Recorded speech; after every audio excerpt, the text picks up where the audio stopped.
Hello, everybody. This is Pete Cosman. We're starting a brand new show today, and I am so excited. It's called It Starts with the Food with Heather Parker, who's a food coach. Now, food has been a huge part of my life. I cannot wait to hear about Heather's story of how she really started this whole thing and how it got started, and we're going to have a great conversation. Heather, how are you doing today? I'm good, Pete. How are you? I'm amazing. So let's really get into it. So tell us Heather's story. Well, I was that kid that was sick from jump. I remember my first emergency room trip when I was 4 with stomach issues. I had strep almost every month until I was 16 when I got my tonsils out. So I was constantly on antibiotics. I had chicken pox twice. I had shingles when I was 13. I had my first ulcer at 15. You kind of get the picture.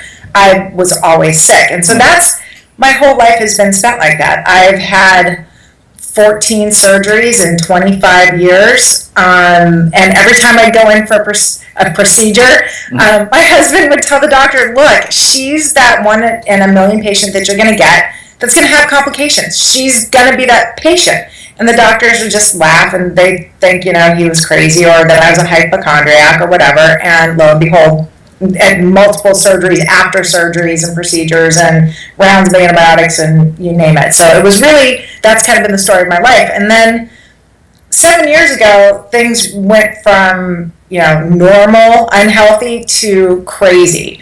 I started having these blood pressure swings, like these crazy headaches, and I didn't know what they were from. I'd always had low blood pressure. So all of a sudden I was having these huge high blood pressure swings. With that came my heart rate. I became tachycardic, which basically means that my heart rate wouldn't come down under 100 no matter what I would do. So I'd be sleeping, sound asleep, 4 o'clock in the morning, sitting up straight like I'd been just shot with caffeine, and my heart rate would be 160 for no reason. So which is fine if you're working out, like 160, that's like your target heart rate, right? But when you're sleeping, that's not such a great target heart rate. Unless you're a hummingbird.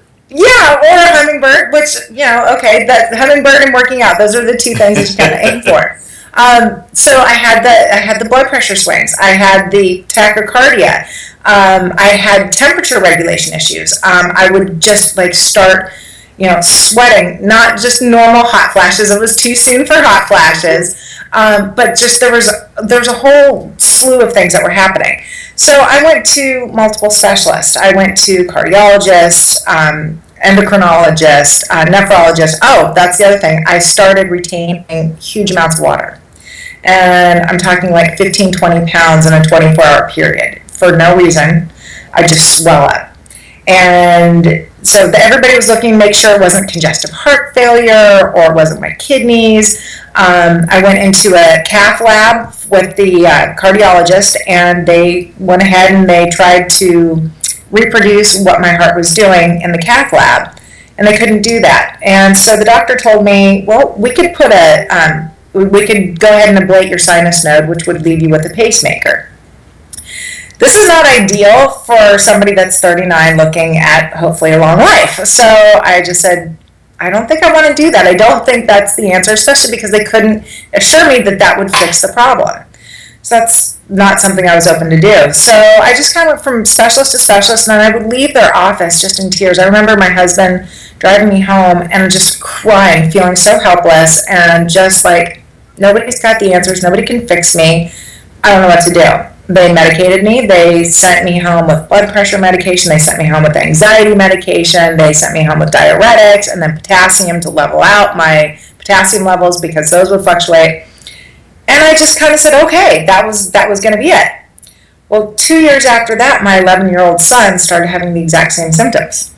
So going to doctors and having them say, we don't know what's going on, was no longer acceptable. I wasn't by this time 42. I'm like, okay, so I'm just going to be that sickly old person. I might not live that long. But my 11-year-old son, who was super active and played, football and loved skateboarding and basketball, all those things, he couldn't do them anymore. So I went into mama bear mode. And I said, if not for me, for him, let's figure this out. And it took just staying on top of doctors. I had a couple doctors, really good doctors, tell me that I was the one causing his anxiety, that that's what was causing his heart rate to go up and his blood pressure to start swinging, that it was my fault. And this is in the middle of the night as he's sleeping, same thing. And I just kind of looked at them and I went, I'm not crazy. This is not okay. So I stuck to my guns and I ended up going up to Cleveland. We had to take him to University Hospital, Rainbow Hospital in Cleveland, and got some really great doctors that had answers, like genetics. So guess what? That was something I gave him. So this was like, I started to be able to put the puzzle pieces together. Like, so we were able to find out that it was a genetic mutation. He has a copy for my husband and for myself. So that's why it probably affected him much sooner than it did with me. The dysautonomia, that's where everything in your brain that regulates things that you don't even think about, breathing, heart rate, blood pressure, all that stuff that's done automatically, was not working right. And what they said was there was a disconnect between the nutrients that we were supposed to be getting and what we were actually getting. And that really kind of had to do with getting those supplements, and supplements also food. So it kind of led me down that path. So immediately we came home and I started really diving into this food thing. I knew food somehow, some way was going to be the key. So I started with, the typical like organics. I was like, okay, we got to go organic. I watched Food Inc. and I was like, no more conventional meats, no more conventional dairy. We got to do the organic produce, all that good stuff. Done. Then the gluten-free thing started happening, and I read Wheat Belly, fabulous book, and some more answers kind of were revealed to me. And I was like, okay, this makes sense for a lot of the things. Like I had autoimmune issues like fibromyalgia, IBS, just chronic illnesses that pretty much stem from that. So I knew that was probably part of the answer too. So gluten-free, organic, done. Got the supplements. My son started to do better. I started to do better, but I started to gain weight. Like about 41, 42, I started gaining weight and started getting heavier and heavier and heavier. And again, I thought, well, it's the age. I, had a hysterectomy. It's probably hormones. It's just, this is my lot in life. In the back of my head, I was thinking, what about all those women that look really fabulous and they're like 50 and 60? And I'm like, it's just not going to be that person. It's just not going to happen. So I, was like, okay, resigned myself to that, changed everything, and then was like, well, I'm almost getting close to, we're going to Cancun and we're doing a 15th wedding anniversary vow renewal and I wanted to look good for it. So I started hitting the gym 2 hours a day, 6 days a week, doing weight training, cardio, Pilates, yoga, Zumba, you name it, all of them. And I was counting calories. I was a calorie counting fool. 1,200 calories. They were organic calories. It was gluten-free. I was like, I was on this. And nothing. 8 pounds total at my best. And that didn't even stay. So really it was about 5 pounds that I lost. And I kept going to the trainers and I'm like, what am I doing wrong? I mean, this is what I'm eating. This is what I'm doing working out. There's what's happening. Well, it'll happen. I kept hearing it will happen. Well, after 8 months of it not happening, and going to Mexico, seeing the pictures after working out so hard and realizing that what I was putting into it, the effort that I was putting into it, I wasn't actually getting the results, and it was defeating. And I just kind of said, screw it. I'm done. I'm done killing myself. I'm done, racking my brains. It's going to be what it is, and I'll be okay with that. As long as I'm eating good food, it'll be fine. And I slowly started letting things in like sugar and made, it's Christmas time, so I made cookies and they're gluten-free, so I was still, and they're organic, so they had to count for something good, right? And so slowly my weight started creeping up till I got to the point where I was heavier than I had been when I was at my most pregnant with both my kids by at least 10 pounds. So I was really, not happy. And I remember my life was just kind of sad. I didn't want to go anywhere because that meant that I would have to put clothes on, which I didn't have. I had 2 sets of yoga pants, the kind that I, kind of slummed around the house, and the kind that I would actually go into public with. So if we wanted to go to dinner somewhere nice, that wasn't going to happen. I couldn't, and try to go socialize with people when I didn't want my pictures taken. I didn't want to spend 2.5 hours in my closet trying on everything and crying. It was really sad. I was not happy, and I knew that something had to change. Again, I kind of hit a bottom. Here in Florida, summer comes early, as you know, we're southern people, summers come early, and I was trying to put some shorts on at the end of April, and my size 12 is no longer fit. Now I'm 5'2.5". I like to claim 5'3", but I'm not. I'm 5'2.5". So, size 12 is like, that's a big number for me. And I knew that the next size was size 14, and I never ever in a million years imagined myself at that size. And I think we all have that size. It's different for everybody, but this was my bottom. So I went to Target, bought my first and last pair of size 14s, and came home and just said, I got to do something different. I had seen a friend of mine on Facebook posting these amazing losses, and she was a gym rat, and she was doing really well. So I kind of reached out to her and said, what are you doing exactly? So she tells me she's doing nothing but eating lean protein and veggies. Like, I'm really, when it comes to, discipline, when I set my mind to something, it's done. So I'm like, I can do this. This I can do. Well, I got 4 days into it and was never sicker in my entire life. I had a headache that I couldn't get rid of. I couldn't imagine putting another piece of turkey into my mouth. I really wanted to vomit. I was starving, and I just, the thought of putting another piece of meat or anything, I was just like, I can't. So I went and just grabbed spoonfuls of cream cheese, and I felt better. I didn't know why, but I knew that there was something going on. So I got onto the internet, which the internet has been really my saving grace for all my health stuff. And I researched it, and funny thing, there's this thing called rabbit starvation. It's a real thing, and Native Americans experienced it during really harsh winters when they had nothing but rabbit to eat.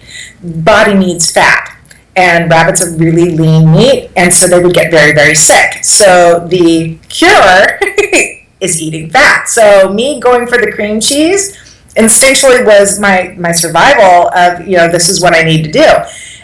And a couple things happened. First of all, that put me on a site about the ketogenic diet. And I'd never even heard of the ketogenic diet. So by researching this, that's where I found the information for ketogenic diet. So I listened to my body and knew that if I continue to listen to my body, that I would probably be okay. And then I also got some really good information. So I was like, okay, ketogenic diet, this is the Hail Mary. This is my last, this is it. If I can't do it this way, I'm out. And I'll just be fat and sick for the rest of my life. A couple things started happening immediately. I started losing weight. Unlike at the gym, and I wasn't working out again. I was busy and I was running errands, but that's about the only running that I was doing was errands. And I started to get health, and really good health. I would go days with, little sleep, waking up feeling like I was full of energy. I managed to go, run for a month straight from one thing to another. My husband's sure that I was going to get sick because that's what I would usually do is get sick. And I was healthy and continue to be healthy. And as the health happened and as the weight started dropping, I got happy. All of a sudden I wanted to go do things, and going to buy clothes was fun. My closet wasn't the enemy. The scale wasn't the enemy anymore. I wasn't the enemy anymore. I could actually get in the shower and look in the mirror and not cringe or not feel the need to look away. That was life-changing. And so that's kind of how this all started for me. Wow. That's so amazing. So it's really kind of started with you actually listening to your body and then doing the research. Because I think so many people think it's like this one-stop shop of, this is the one thing you do.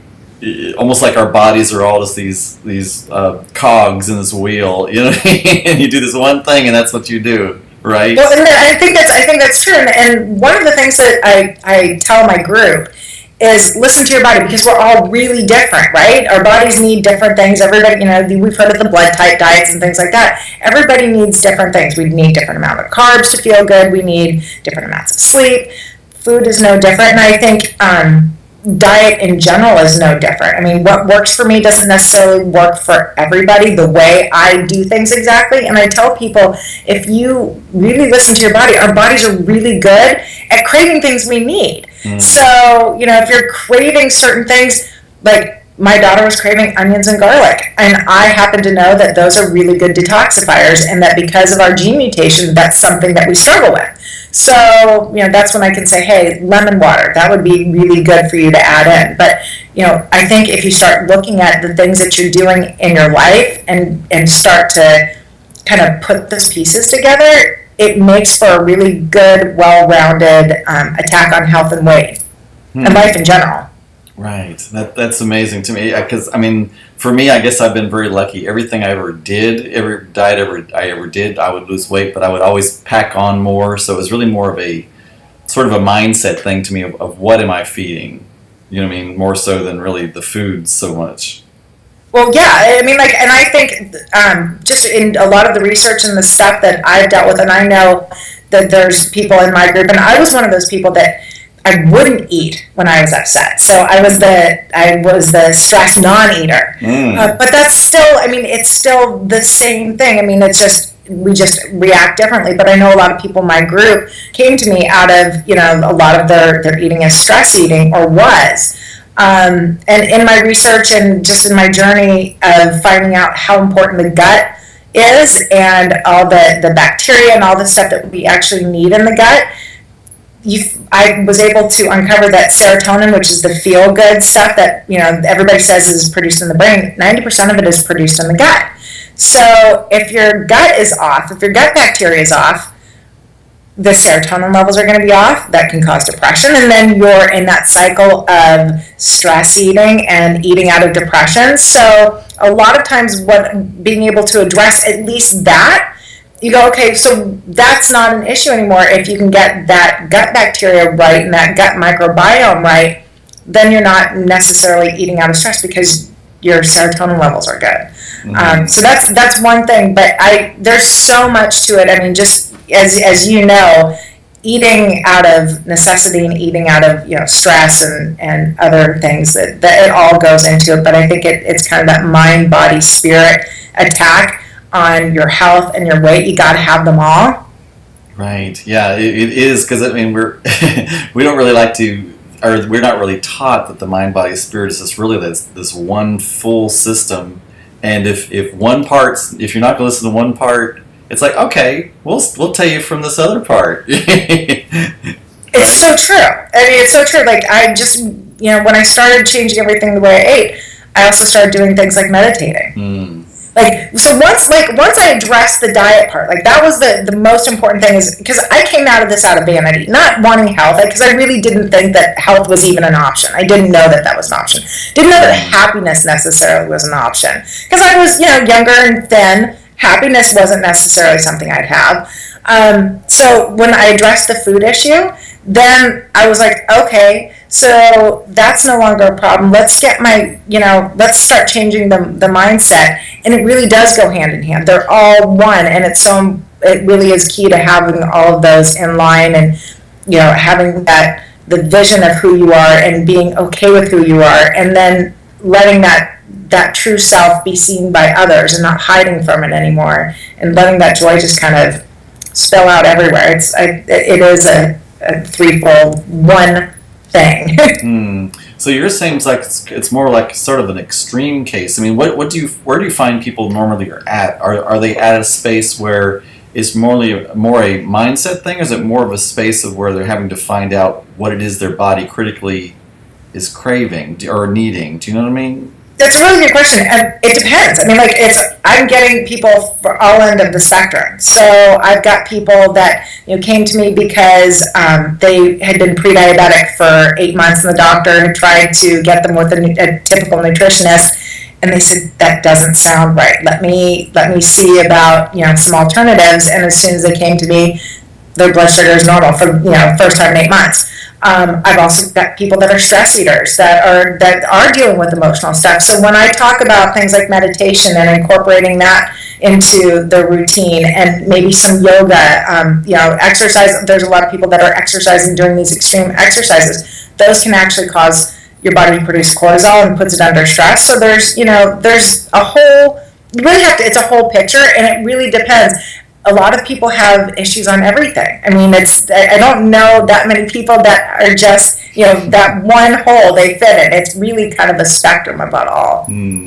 Yeah. See, so what do you do for people like me that sort of short circuited the whole thing and had surgery? Because I had gastric bypass, and that was, people often ask me, "Are you glad you did it?" And at first, I wasn't, because it played with my brain because I still craved the food. I just lost my best friend because I no longer could have the foods I wanted. But now I use it as a tool to where I eat all the time, but I can't eat that much, so I stay very, very thin. So what do you do for those of us that have short-circuited that whole system? It's really about learning about food. That's, for me, it's teaching people, what foods do what. Like, it's not about calorie counting, and it's not about necessarily quantity. It's the quality of what you're eating. It's, and the big thing that I'm a proponent on is organics. Our bodies are really toxic, more toxic now than ever, which causes things like metabolic issues and disease and inflammation in the body. So it's really, it's kind of an education. I want people to know what they're putting in their body. And a lot of times when you're making choices based off of good information, like, okay, if I want to stay full, this is what I should be eating. And if, I'm trying to keep my, if let's say hypoglycemia is an issue, that's generally because there's these insulin spikes from too many carbs. And so then you're stuck in this vicious cycle of eating every couple hours because your blood sugar spikes and then it drops down again. Information and education, I think, are really kind of the foundation for something, and for anybody, but specifically people that have had that kind of shortcut and didn't have to go there. So you got to like skip to the head of the line and you got all of that. But, eating at McDonald's, not a good choice. Oh, I just got a finger pointed at me. You did. Yes, I did. You did. I'm hiding my cup of unsweet tea with lemon. Yeah, and again, there's so many things, but just knowing, like, I think once you know, it's kind of like the Matrix. Once you know, you can't unknow. So at least you're making educated decisions for yourself. And, I don't know if you've got any kind of underlying health issues, but a lot of times, just from eliminating the weight, things like chronic inflammation or chronic like autoimmune responses, things like fibromyalgia, joint pains, RA, Hashimoto's, all of those things tend to be food, well, at least for me, food related. And from what I've seen, I can tell you, no doubt about it, when I have sugar, that fibromyalgia that stays in check all of a sudden rears its ugly head and says, no, I'm still here. Well, I think that's the saving grace for me, is because I cannot intake a lot of sugar or a lot of fat at one time. So my only health issues is that I have a very low iron count. So I just take an iron pill. So I'm extremely lucky, and I know that. Now there's going to be people out there listening and be like, "Oh, I can't stand him." But now, do you find that do you ever juice? I do. I do that as well. And my trainer has me on protein shakes, so I do a lot of protein. And even when I go to McDonald's, it's a grilled chicken snack wrap with no sauce. So I'm as mindful as I can be, in the schedule that I have, because I really don't have a home. For me is this kind of like a pit stop, you know what I mean? Right. And I think that's true for most people. Like, honestly, it comes down to time, and people want convenience and time, and that's, if I was going to say what's the hardest thing about making the transition, it's kind of committing to that for yourself, that's basic self-care of, I'm going to spend 2 hours on Sunday prepping and cutting vegetables and kind of meal planning and things like that. But it's not easy. I think when you talk about like detoxing, or the first step for most people is to detox off of sugar and carbs, and that seems like the scariest thing, but it's over really quickly, right? Like, 3-4 days in, all of a sudden you feel like a champ and you've got energy and you're, come out the other side. The first couple days are kind of sucky, I'm not going to lie. But then, you get through it and it's pretty great.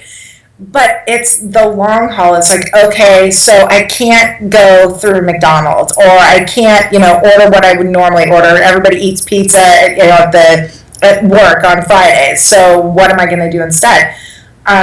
That's really, again, it comes down to education, and it comes down to, making that choice and that commitment. That's really the commitment, because honestly, people can have cheat days. It doesn't happen very often. I kind of encourage people not to get into that pattern, because it's the aftermath of what sugar and all that stuff will do to your health wise, because you can get back into whatever you need to do. But it's really getting into that mindset of, look, I'm going to commit to myself. I'm that important. I have a family of 5, and they would eat pretty much whatever I plot down in front of them. I mean, if I got a bag of, chips and a thing of macaroni and cheese, Kraft macaroni and cheese, I've got teenage boys. They're not going to complain. I mean, they will eat anything. They're garbage guts. So when I'm prepping and cooking, and spending an hour on my dinner, or spending a couple hours on Sunday cooking and prepping for the next week, I'm not doing it for them. And that was kind of like this huge epiphany for me, because I realized that for the first time I cared enough about myself to make this a priority for me. Because I really thought I was doing it for them. I thought, here I'm cooking for them, and kind of, that martyrdom of, the mom, just the thankless job of, cooking and slaving away in the kitchen. And it dawned on me that they would eat anything. It really doesn't matter. It's me. This is who I'm doing it for. Because y'all ladies, y'all are going to give up yourself for everybody else every single time, especially if you're mom. Lay down our lives. Right. Lay down on the tracks. Let the train just go over us. Exactly. And I think a lot of us kind of get into that, and especially, moms or single moms, or, I get people that are single people, and they're like, well, it's just me. I'm cooking just for me. That sentence, just me, well, aren't you enough? Yeah. I mean, whose viewpoint are you going to, who do you have to live with for the rest of your life? Oh, me. Right. Aren't you the most important person? You have a house full of people, but you are ultimately the most important person. But again, these are all things that kind of, I think those are awakenings that happen. When I started out, again, it was, step 1, lose weight. That was it. So this has now been almost, over a year and a half. And it really has been this evolution on this journey of different things that I've learned along the way, and things that I added in, and self-care things, and realizations and epiphanies, like I'm doing it for myself, that this is who I'm doing it for, and I am that important. I think that's, everybody has their own journey, and people come to me, you ask who's coming to me. Everybody that comes to me has hit a bottom of some sort. I think you have to hit a bottom to want to change. Staying the same has got to be more uncomfortable than the thought of changing. Right.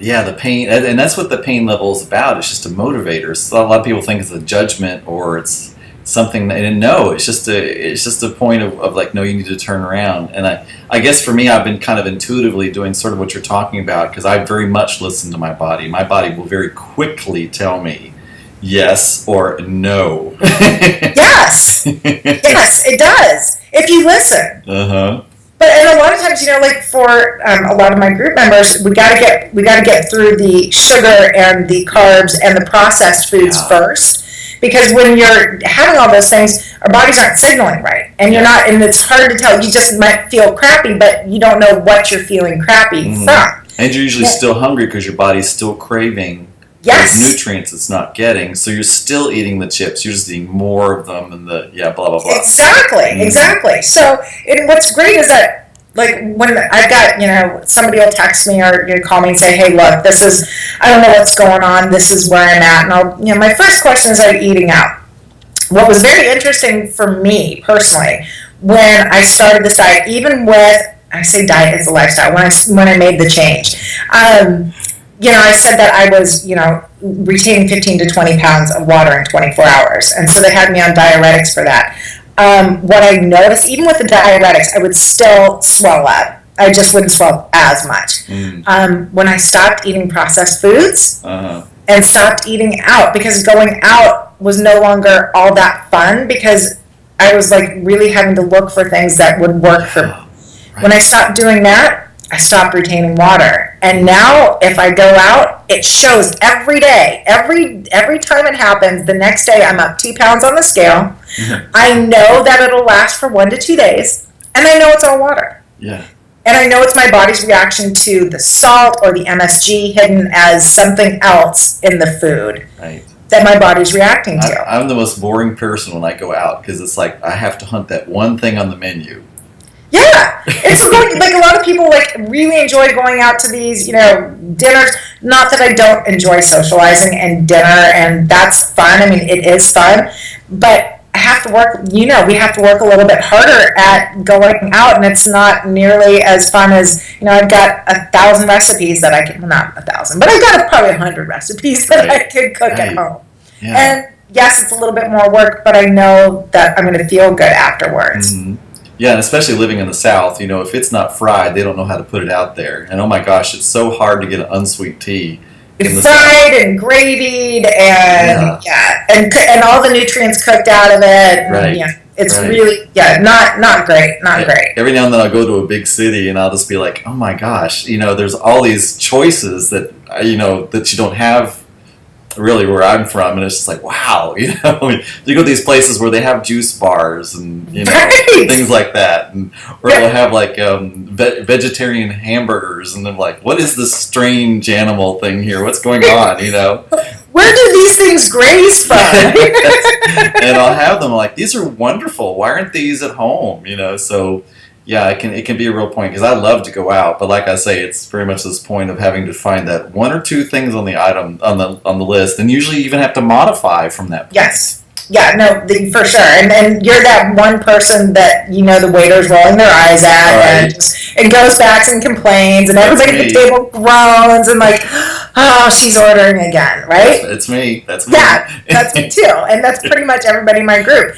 But what's really great about that, kind of going back to our bodies being really responsive, is that once you eliminate like all the other junk, then your body is giving you real signals. So when you're hungry, that's a real signal. Yeah.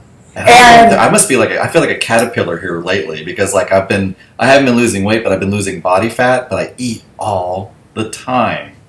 I don't know what's going on. But what are you eating? Well, I mean, it's always like protein or fruits, or it's always very lean nuts or dried raisins. You know what I mean? When I say I'm like eating all the time, yeah, I'm eating like a rabbit would, pretty much. But I'm eating all the time, And I'm kind of the other extreme. I'm of the intermittent fasting camp.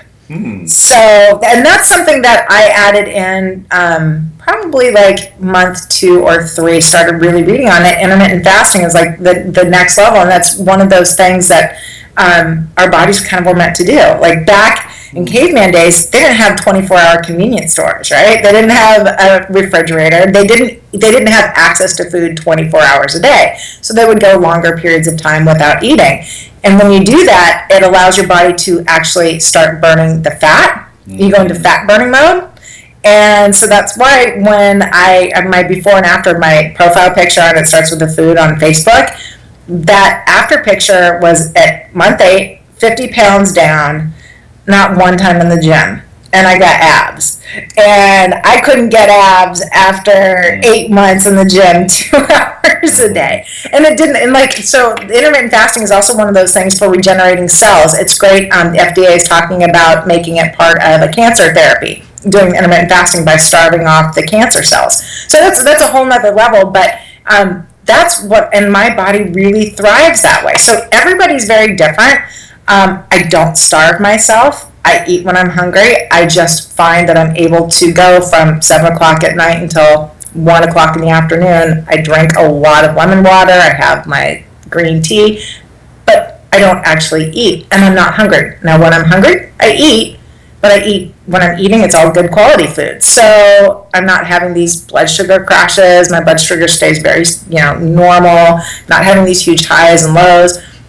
But like I said, I didn't start off doing this. Everybody is different. That's one of those things. You need to eat every couple of hours. You've had, gastric bypass, so obviously you've got different needs than I do. I just know for me, it works really well, and I love it. Cool. And I know for me that a lot of times if I'm going to eat something I know my body's not going to be very happy with, if I pair it with something else, like a fruit or a protein, I can get away with it. I mean, Really? yeah. I mean, is that just particular to me, or do you find that for others? Um, I haven't had anybody say, because we don't do fruit, and with the ketogenic diet, because fruit is one of those things that it's still sugar, so our bodies still react to it very similarly.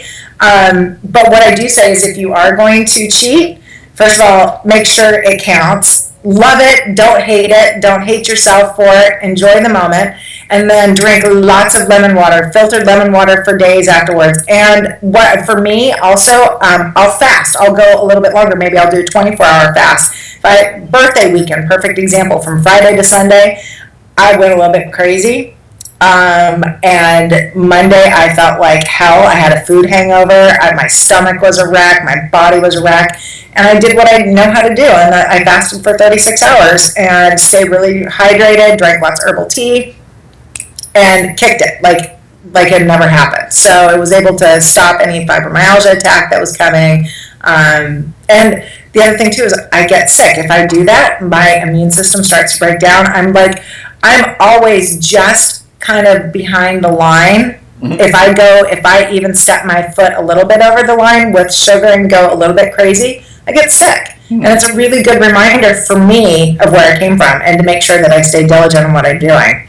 It's interesting, and I that's so true for me. Like you were kind of saying, you know that the next day it's going to be a couple pounds. It always seems to be a delayed reaction for me. But it also is for me, it's the different types of sugars. Like, granulated sugar, just I can't even handle it. But like fruit sugar seems to have no issues for me. So I don't know. It's I guess it's probably even the sources of foods. Sure, I have no doubt about it. Do you have any really good farmers close to you local produce that you deal with? You're just going to be so mad at me, because no, I really don't. And I'm not even going to say I do go for the organic aisle. I will say I do that. Good. Well, at least I won't say which major corporation I go to usually for food. Well, listen, we do what we can. I mean, I'm really lucky. I happen to have a couple of stores that I go to. One is just one step away from the farmer, but seasonal. I mean, so like if you're doing local produce, you're getting seasonal. And if you want a tomato in Florida in October, you ain't getting a local tomato. Right. So, it's not always local. I do the best that I can too. And there's no perfect. I tell everybody, you do the best you can. Everybody's kind of going at their own pace. Some people are like fully committed. I've got people that if I, say this is what I do, they text me, what brand do you do and how often do you do it? And then I got others that are like, okay, this is a good guideline. I'm like, that's fine. Everybody does what they got to do. And do what makes you happy and what makes you feel good. If you're happy, that's what counts ultimately. Don't do this thinking that this is going to be the answer to everything. You need to kind of look at your life and detox everything: people, places, food. Right. I love it. Yeah. So it really sounds about just becoming in tune with your body, mind, and spirit, and what works for you. Yes, sir. Absolutely. And that's kind of what I do, and I kind of lead people down that I hope at least lead them to the path. Maybe not down the path, but to the path. I feel like after doing all of this for myself, people came to me and they're like, "Oh, what are you doing?" And I tell them, and they're like, "Oh, that sounds hard." And they'd walk away, right? They'd be like, "Oh, that just sounds hard." And then they'd come back. Those same people would come back, when they finally hit their bottom. And I realized that that my calling really was kind of maybe giving people information and showing them that there's a different way, that there's a lot of misinformation out there, starting from the food pyramid on down, that all that stuff for all those years we've kind of been lied to, and food's changed drastically from what it used to be. So just even kind of knowing that and kind of awakening people to that's kind of I feel like that's my purpose. Amazing. All right. Was there anything else you want to talk about on your first show, or? No, I think that's it. All right. This is amazing. It starts with the food with Heather Parker. It's been your first show, a food coach. And so where can everybody get contact with you? Right now, I'm still in the process of getting my website up. That's the launch date, fingers crossed, January 4th. But in the meantime, I'm on It Starts With the Food on Facebook. You can get a hold of me that way. You can message me, and I'll be happy to, get back with you. I've got a small group that I work with right now, but that's getting ready to get bigger and expand, and all sorts of fun stuff soon. And we'll be doing Project Positive Change when that happens. I don't know if we want to talk about that yet, but I will be there as well. I love it. Well, amazing. So yes, so we'll just watch out for the next show, and this is going to be an amazing time of growth, I think, for all of us. Yes, from your lips to God's ears. Yes, absolutely. And we'll talk to you soon. All right, thanks, Pete.